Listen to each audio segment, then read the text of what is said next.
நற்பவி நலம் பெறுவோம், வளம் பெறுவோம். இந்த காணொலியை பார்த்து கொண்டிருக்கும் அன்பு நெஞ்சங்களுக்கும் சப்ஸ்கிரைப் செய்த சொந்தங்களுக்கும் சேர்வராகினி அறக்கட்டளையின் சார்பாக பொன் பரமேஸ்வர சுவாமியின் ஆசீர்வாதங்கள், நன்றிகள்.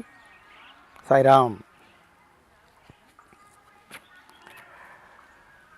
சேலத்தில் அமைந்துள்ள சௌபாக்கிய சரபேஸ்வரரின் ஆலயத்தில் ஞாயிற்றுக்கிழமைகளில் மாலை நேரத்தில் ராவுகால வேளையில் நடக்கக்கூடிய நிகம்பலா யாகத்தை பற்றி சொல்கிறாங்க. அதை சொல்லிடுறேன். நிகம்பலான்னு என்ன? திகம்பரன்னு சொல்லுவோம். திகம்பர ரகசியம். அது மாதிரி நிகம்பலா என்பது ஒரு உக்கிரமான ஒரு கொழுந்து விட்டு எரியக்கூடிய ஒரு நெருப்பு, அக்னி. அதுதான் நிகம்பலா. ஸோ அதுக்கு ஒரு பஞ்சபூதம் சொல்கிறோம்ல, நிலம், நீர், நெருப்பு, காற்று, ஆகாசம். அதில் அந்த நெருப்புக்கு உண்டான ஒரு சக்தி. அதுதான் நம்ம ஒரு சக்தியை நம்ம எப்போவுமே பெண் பாலாக சொல்லுவோம், ஃபீமேல் ஜெண்டர். நிகம்பலா தேவி அப்படின்னு நம்ம ஒரு உருவத்தை கொடுக்குறோம். ஸோ அந்த நிகம்பலா தேவிங்கிற அந்த சக்தி, அதாவது சக்திக்கு பல ரூபம் உண்டு. ஆனால் இந்த அக்னி சக்திக்கு அந்த நிகம்பலா இல்லைன்னா சூழ்னி துர்கா அப்படிங்கிற பேரில் நம்ம இது பண்ணுறோம். ஸோ அப்போ அந்த ரெண்டு பேரும், அதாவது சூழ்னி துர்காவும் ஒன்று தான், நிகம்பலா தேவியும் ஒன்று தான். ஸோ இந்த நிகம்பலா யாகம் ஏன் பேர் வந்துச்சுன்னா, நம்ம இந்த சரபேஸ்வரருக்கு அந்த பிரதோஷ காலங்களில், ராகு காலத்தில் நடக்கக்கூடிய அந்த நரசிம்மரின் கோபத்தை அடக்கும் பொழுது அவருக்கு ஏற்பட்ட அந்த அக்னி பிரவேசம், நெருப்பு, அதுதான் நரசிம்மருடைய கோபத்தை கம்மி பண்ணி தன்னிலை உணர வைத்த ஒரு அவதாரமாக நம்ம சரபேஸ்வரர் சொல்கிறோம். ஸோ அப்போ அந்த சரபேஸ்வரருக்கு உகந்த நேரமான ஞாயிற்றுக்கிழமை நடக்கும் ராகு காலம் ப்ளஸ் உங்களுக்கு பிரதோஷமும் கூட. ஸோ சிவனாக இருக்கிறதால் நம்ம பிரதோஷ காலத்தை நம்ம அங்கே கொண்டாடுறோம். ஸோ அப்போ அந்த நேரத்தில் என்ன பண்ணுறோம், நம்ம சரபேஸ்வரர் பிரத்யங்கரா தேவி, சூழ்னி துர்கா. பிரத்யங்கராங்கிறது யார்? பார்வதி தேவின்னு ஒரு அம்சம். காளி தான். காளிக்கு உக்கிரமானவ பிரத்யங்கரா, 1008 முகம் கொண்டவள். ஸோ இந்த சக்தியெல்லாம் ஒன்றடக்கிய ஒரு தெய்வம் தான் நம்ம சரபேஸ்வரர். ஸோ அப்போ அந்த சரபேஸ்வரரை நாம் வணங்கும் பொழுது நிகம்பலா தேவியையும் சேர்த்து வணங்குறதா அர்த்தம். அது கூட சூழ்னி துர்காவும் இருக்கா, நரசிம்மர் இருக்காங்க, ஆஞ்சநேயர் இருக்கிறாங்க. ஸோ அப்போ 5 தெய்வம் ஒரே சிலையில் இருக்குது.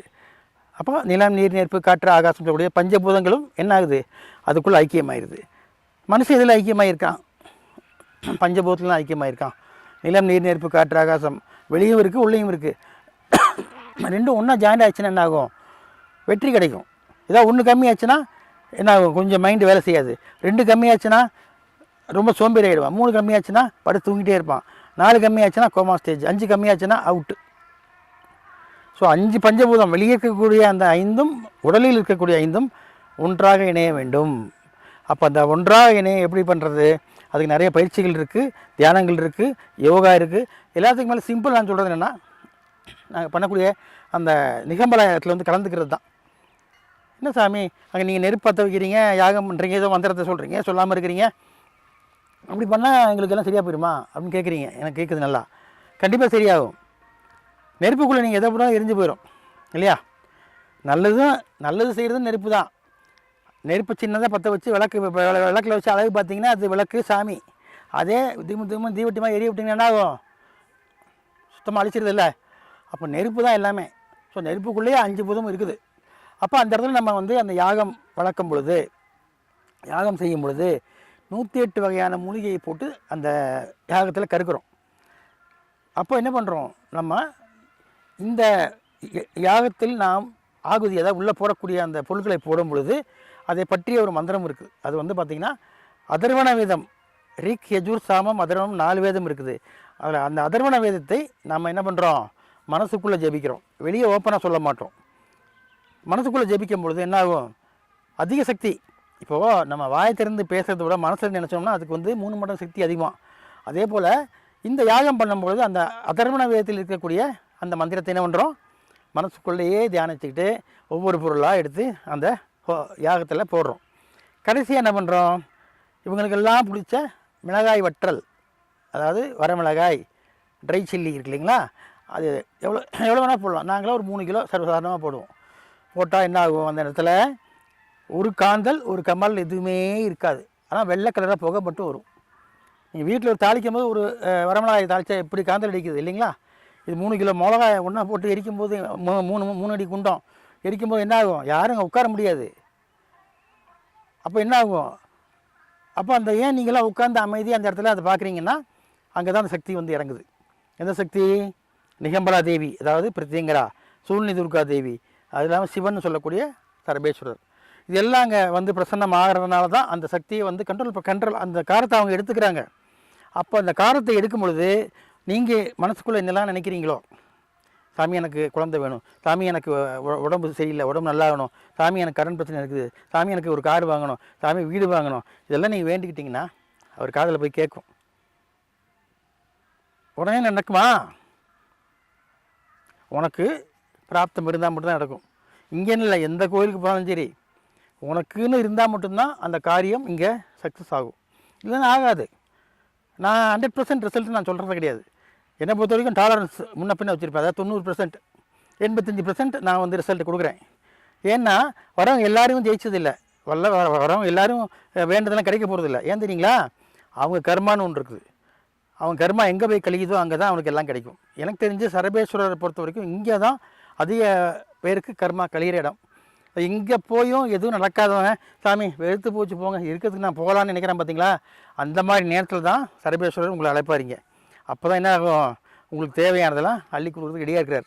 ஸோ அப்போ அந்த மாதிரி இந்த யாகத்தை நம்ம வந்து வளர்க்கும் பொழுது நம்ம கையை கட்டாமல், கையை எந்த முத்திரையும் போடாமல் இப்படி சும்மா வச்சுக்கிட்டு கண்ணை மூடி தூங்காமல், கண்ணை மூடி தியானம் பண்ணாமல், கண்ணை திறந்து அந்த அக்னியே பார்க்கணும்.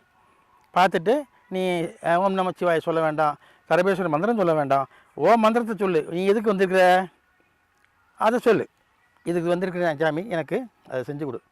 டிமாண்ட் பண்ணுங்க, உரிமையோடு கேளுங்க. அப்பாவை போய் கேட்குறீங்க அப்பா வாங்கி கொடுன்னு, இல்லை என்ன பண்ணுறீங்க? இப்போ அப்பா போட்டு பெண்டு நிமித்துறீங்களா, அது மாதிரி இவரும் பெண்டு நிமித்துங்க. என்ன, அதாவது சொல்லுவாங்கள்ல, சொல்லுவார் சொன்னால் கல்லும் கரையும்பாங்க. அந்த மாதிரி கடவுளும் கரையுவார். கரையிறதுக்கு என்ன பண்ணணும்? உங்களுக்கு உண்மையான அதுக்கு மேலே நம்பிக்கை வேணும். நம்பிக்கைக்கு மேலே என்ன வேணும்? அவங்களுக்கு கூட பேச தெரியணும், அவ்வளோதான். ஆகவே இந்த நிகமலா யாகம் எல்லா ஞாயிற்றுக்கிழமையும் நம்ம சேலத்தில் வந்து நம்ம சூளமேட்டில் இருக்கக்கூடிய சௌபாக்கிய சரபேஸ்வரர் ஆலயத்தில் நடந்துக்கிட்டு இருக்குது. ஆகவே